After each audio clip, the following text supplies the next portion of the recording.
Hello, friends. I'm Alicia Nodeman, author of the book Don't Be a Stranger, Don't Be a Stranger to Grief, Rodan and Fields consultant in the skin and hair care, anti-aging industry, and global e-commerce. And as you probably know, I like to use my channel to share tips and tricks and resources and products and all sorts of things that I found helpful in my life, as well as in my work serving others. And so one of my favorite things to do is to do live readings. And so I'm going to be doing a series of readings from this book. I'm going to let you read it for yourself. Unfuck Your Relationships. Such a great book. Can I just say, such a great book. I am loving this read.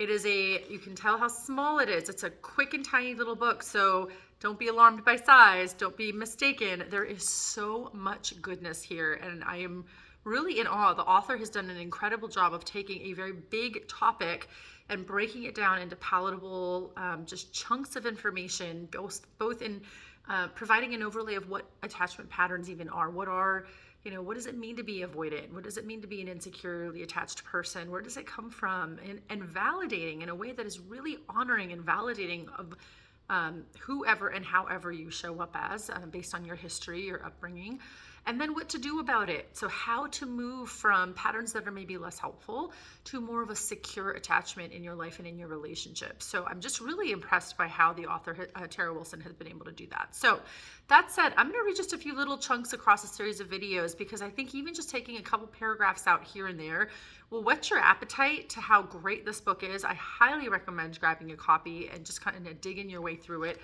I've highlighted a ton. I don't know if you can actually see, but there's just chunks that have really stood out to me. There's really wonderful, you can't see all the highlights because in some places I didn't have a highlighter, so I just used a pen. So, but yeah, there's so much goodness in here. And so I'm going to read to you today from a section called Cognitive Restructuring.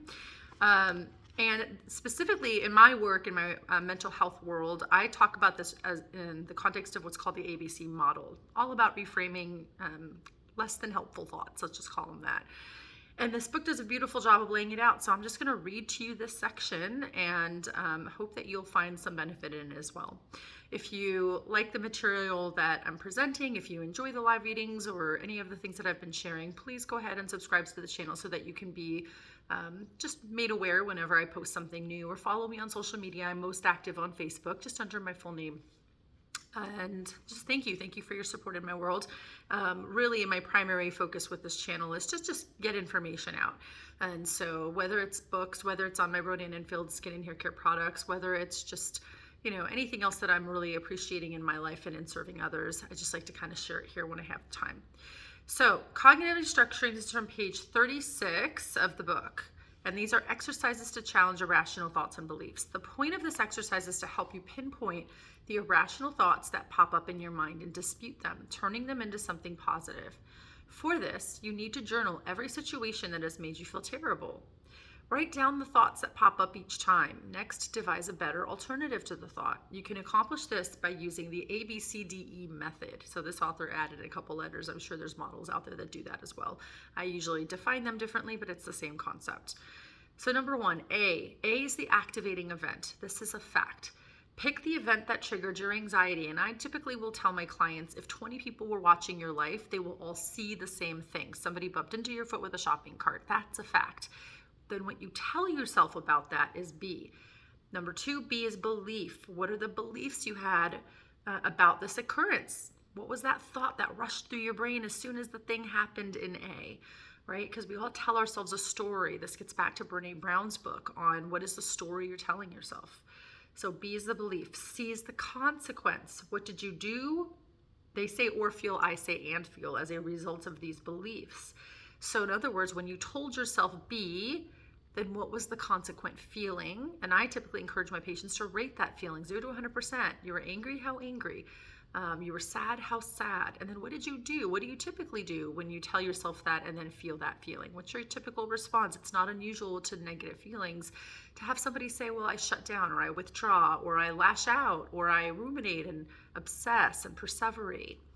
Number 4, D is the dispute process. Challenge that thought or belief and come up with alternatives that make you feel better. I will often ask my patients to ask themselves three questions. Question 1, is it realistic what I told myself under B? So whatever you wrote under B, is that realistic? Yes, no, why? Remember the why, because a lot of times the first intuitive response is, well, sure, it's realistic. And I often will tell them, would it hold up in a court of law? Does it really seem realistic, or is it only realistic in your fear-based perspective? And so that's a really important distinction to make. Yeah, there was something else I was going to say about that. So is it realistic? Yes, no, why? The second question I have them ask, is it helpful? Yes, no, why? Oh, I know what it was. Oftentimes the knee-jerk reaction is, oh, well, yes, it's realistic. And I often will say there's a difference between is it possible and is it likely? You want to really go with likely when I ask, is it the realistic question, right? So a lot of times things are realistic. They're possible, but not necessarily likely, right? Especially if you've experienced trauma in your past.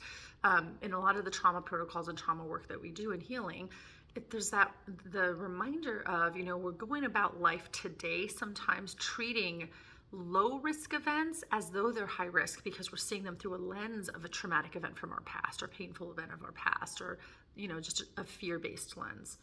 Okay, so is it realistic? Is it helpful? Yes, no, why? Again, B is what you put under B, helpful. Yes, no, why? And the answer to that, by the way, is under C, because if C was a negative emotion, I'm stressed, I'm angry, I'm sad, then no, your thought wasn't helpful because it led to a hurtful feeling, a sad feeling, a negative feeling.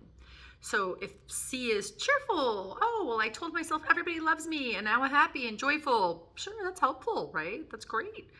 And so 5, E is the effect. Oh, I'm sorry, before I move on, the third question is, what can you tell yourself instead? What is an alternative thought to be that is realistic and that is helpful? That's an and, right? So what can I tell myself instead of what I put under B that is realistic and is helpful? And we call this the reframe. I call this the reframe. All right, then 5E is the effect. What new emotion could you feel due to your new restructured belief? What new action could you take instead of what you used to do in the past? So basically, this is just rewriting the emotion to make sure that it was effective. So once you come up with your reframe, which is, again, the new thought, what is more realistic, more helpful that you could tell yourself the next time A happens. A doesn't change, right? Somebody still bumped your foot with a shopping cart, but what could you tell yourself instead of what you originally told yourself? So if originally you told yourself, oh my gosh, what a schmuck, I can't believe they did that, and now you're angry, frustrated, and glaring at the person at the register in a not nice way, contributing to not niceness in society. If you told yourself, gosh, I wonder if everybody's okay, like I'm sure that was an accident, I'm much less likely to be feeling anger. So the score for anger would come down, and in fact, empathy might pop up, right? Compassion for another fellow human. I wonder if everybody's okay. I hope everybody's okay. And so that's something to kind of be mindful of. And you may need to go through several reframe options before you get to one that actually is effective in changing your feeling and your consequence.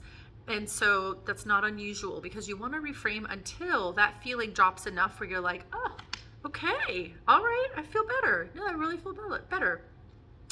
Okay, so that was one thing I was going to say about that. And then the parking lot, and that's the last thing I'll share. What's very common to have happen as folks are doing the ABC models or the ABCD model in her case is runaway thoughts. And this is where anxiety resides. Anxiety resides in those runaway thoughts that we're not catching and we're not redirecting and reframing. So as I start to think about the person that hit me with the shopping cart and I'm doing the exercise, I remember, you know what, gosh, last week somebody bumped my car, and then that thought leads to people who are always just against me, and they're not, and none of these thoughts are being caught. And so when you recognize these runaway thoughts, I treat them as runaway trains. I tell my patients that's a runaway track, it's a runaway train, it's a runaway thought, write it on the parking lot. So in other words, have a sheet of paper separate, write the runaway thoughts on that sheet of paper. Do not interrupt your flow with your current ABC structure. Finish out the exercise and then do a whole new ABCDE on the other thought, one at a time, the other thoughts.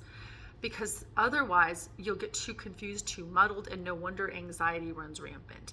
Because one thing doesn't get fully reframed, things start piling on and piling on. So I hope that makes sense. I hope this is helpful. Thank you for popping into my channel. Have an amazing day out there and ciao.